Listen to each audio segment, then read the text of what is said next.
فاسألوا الذكر إن كنتم لا تعلمون۔ تو اے لوگو علم والوں سے پوچھو اگر تمہیں علم نہ ہو۔ صلوا علی الحبیب صلی اللہ علی محمد صلی اللہ علیہ وسلم۔ الحمدللہ رب العالمین والصلاة والسلام علی سید الانبیاء والمرسلین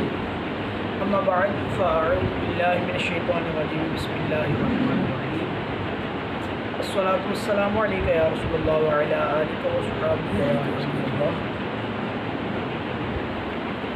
الذین ينفقون اموالهم باللیل والنہار سرا وعلانیة فلهم اجرهم عند ربهم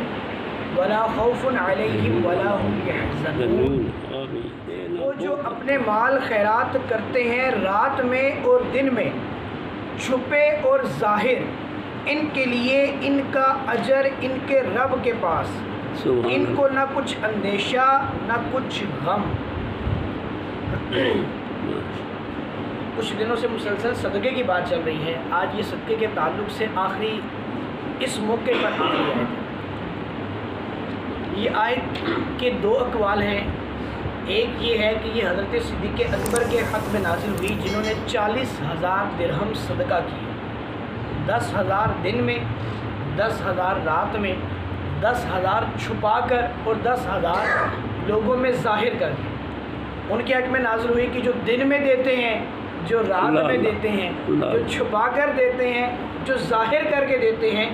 سب کے لیے اجر ہے، اور سب کا اجر جو ہے وہ ان کا اجر ان کے رب کے پاس ہے۔ ایک قول یہ ہے کہ یہ آیت مبارکہ جو ہے وہ حضرت علی کرم اللہ تعالیٰ وجہ الکریم کے حق میں نازل ہوئی کہ ان کے پاس 4 ہی درہم تھے اور وہ چاروں انہوں نے رائے خدا میں صدقہ کر دی، ایک دن میں، ایک رات میں، ایک چھپا کر اور ایک ظاہر کر۔ دونوں اقوال ہیں، دونوں کے بارے میں یہ آیت مبارکہ جو ہے وہ نازل ہوئی۔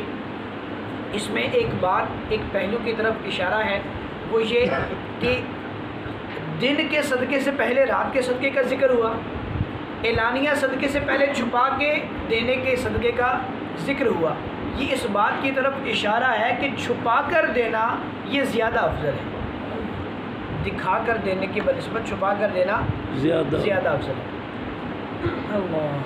الذین یأکلون الربا لا یقومون الا کما یقوم الذی یتخبطہ الشیطان من المس ذلک بأنہم قالوا انما البیع مثل الربا وأحل اللہ البیع وحرم الربا فمن جاءہ موعظۃ من ربہ فانتہى فلہ ما سلف وأمرہ إلی اللہ ومن عاد فأولئک اصحاب النار هم فیہا خالدون۔ وہ جو سود کھاتے ہیں قیامت کے دن نہ کھڑے ہوں گے مگر جیسے کھڑا ہوتا ہے وہ جسے آسیب نے چھو کر مخبوط بنا دیا ہو۔ یہ اس لیے کہ انہوں نے کہا بے بھی تو سود ہی کی مانند ہے، بے مطلب خرید و فروخت، تجارت، اور اللہ نے حلال کیا بے کو اور حرام کیا سود، تو جسے اس کے رب کے پاس سے نصیحت آئی اور وہ باز رہا تو اسے حلال ہے جو پہلے لے چکا، اور اس کا کام خدا کے سپرد ہے، اور جو اب ایسی حرکت کرے گا تو وہ دوزخی ہے اور اس میں مدتوں رہے گا۔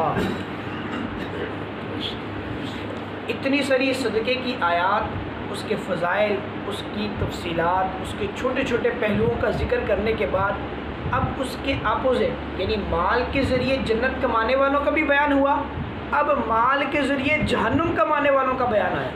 کہ جو لوگ سود کھاتے ہیں اللہ تبارک و تعالیٰ نے ان کو بڑی سختی کے ساتھ ممانعت فرمائی، کیونکہ اس دور میں، اس سے پہلے سود ایک عام رواج تھا اور لوگ سود لیتے دیتے تھے، تو اللہ تبارک و تعالیٰ نے اس کی طرف یہ بھی اشارہ فرمایا کہ جو پہلے لے چکے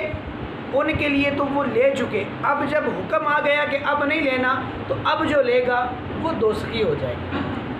سود میں ایک عام مثال یہ پائی جاتی تھی، وہ کہتے تھے بھئی سود بھی تو خرید و فروختی ہے،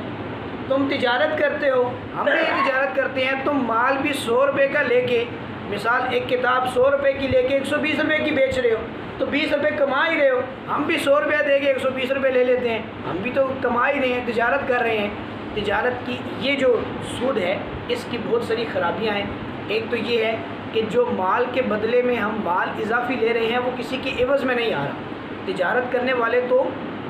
تکلیف اٹھاتے ہیں، جاتے ہیں، لائنوں میں لگتے ہیں، مال لے کر آتے ہیں، پھر اپنے پاس سجاتے ہیں، پھر اس میں نفع نقصان دونوں کا پہلو رکھتے ہیں۔ نفع بھی ہو سکتا ہے، نقصان بھی ہو سکتا ہے، لازمی تو نہیں کہ ہر دفعہ 100 روپے کی کتاب 100 کی ہی بکے، بعض دفعہ 90 کی بھی بک سکتی ہے، تو یہ نقصان کا بھی پہلو ہے۔ لیکن اس صورت میں، سود کی صورت میں نقصان کا کوئی پہلو نہیں۔ پھر تجارت میں